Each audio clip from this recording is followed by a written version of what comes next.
You know, for decades, the name Rockstar Games meant something. It was the gold standard, an absolute guarantee of quality, of ambition. I mean, it was unlike anything else in entertainment. But lately, something's shifted. That flawless reputation has started to crack, and it's left a massive community of devoted fans asking a really simple question: what happened? To figure out the fall, we've got to go back and remember the legend. And this quote right here from someone in the gaming community, wow, it just cuts right to the heart of the whole issue, doesn't it? A company that built its entire empire on razor-sharp satire of corporate greed, now they're the ones being accused of becoming the punchline. But before we get into that, you have to understand what they built first. So, before all the controversies, before the online subscriptions and all that, the name Rockstar was basically a synonym for masterpiece. Seriously, they didn't just make games, they built entire worlds and they dragged the whole industry forward with every single release. They were, and this is no exaggeration, the undisputed kings. Their whole mission from the start wasn't just about making a quick buck. It was about proving a point, that video games could be a powerful artistic medium, right up there with film. And this philosophy, this obsession with quality and gameplay above all else, that's what powered their legendary rise to the top. So how'd they do it? What was the secret sauce? Well, it wasn't just one thing.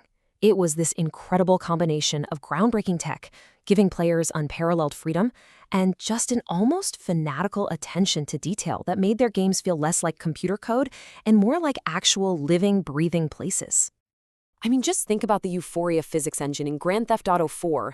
Characters didn't just have these stiff, canned death animations. No, they'd react realistically to getting hit, they'd stumble, they'd brace themselves. It created these completely unscripted moments that felt shockingly real. You combine that with the freedom to go anywhere, do anything, and their worlds just they felt truly alive.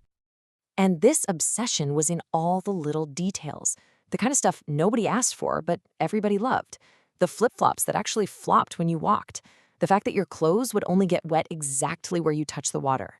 These tiny touches just created this layer of immersion that other developers couldn't even dream of matching. It really showed they were crafting an experience, not just shipping a product. And you can literally see this shift in philosophy when you look at what used to come in the box. Unpacking a game like Vice City was part of the magic. You got this cool physical map, a tourist guide. It felt like a real welcome mat to the world. Then you fast forward to GTA 5, and what do you get? A flimsy little insert with a link. The focus was already starting to change. So what caused this change? What was the big catalyst? It all comes down to one thing: Grand Theft Auto Online. Its unbelievable financial success would completely change the company's priorities, and it all kicked off with one absolutely staggering number: $2.5 million. Just think about that number for a second. What does that even represent? A marketing budget? The cost of a new studio? Nope. It's something way, way more significant. That is the estimated amount of money Rockstar was making per day from shark cards in GTA Online. A day. And when a live service game is generating that kind of insane revenue, it creates this huge gravitational pull, right?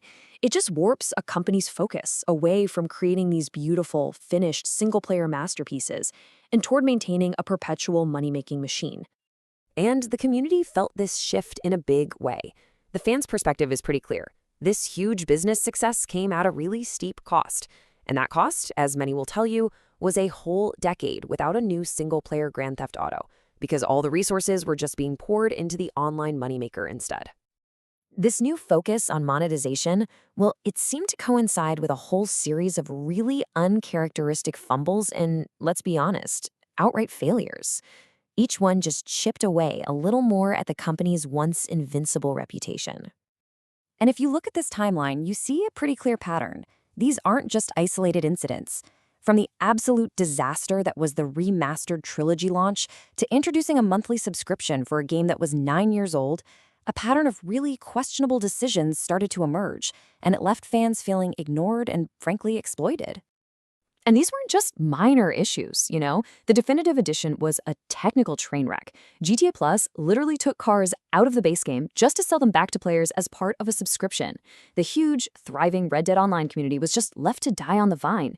And all the while, the parent company, Take-Two, was aggressively going after fan modders, people who were often just trying to fix the games that Rockstar wouldn't. But beyond all the business practices, a much more serious question has come up. It's one that affects every single person who logs into GTA Online. Is it even secure? Okay, so here's the problem. GTA Online runs on this really outdated networking model called peer-to-peer. So instead of everyone connecting to a nice, secure Rockstar server, your console or your PC connects directly to every other player in the lobby. This is an ancient system, and it leaves your personal IP address totally exposed, making you a super easy target for malicious modders. For a game this massive, that is a huge, totally unacceptable security risk. So all of this, it brings us to the future. It brings us to Grand Theft Auto 6. And let's be real, this isn't just another sequel. This is basically a referendum on Rockstar itself. It is their one big chance to prove they still have that old magic, or to confirm everyone's fears that the company they once loved is gone for good. And the community's message? It could not be more clear. They want a return to form. They want a game that prioritizes the player's experience over how much money they can spend.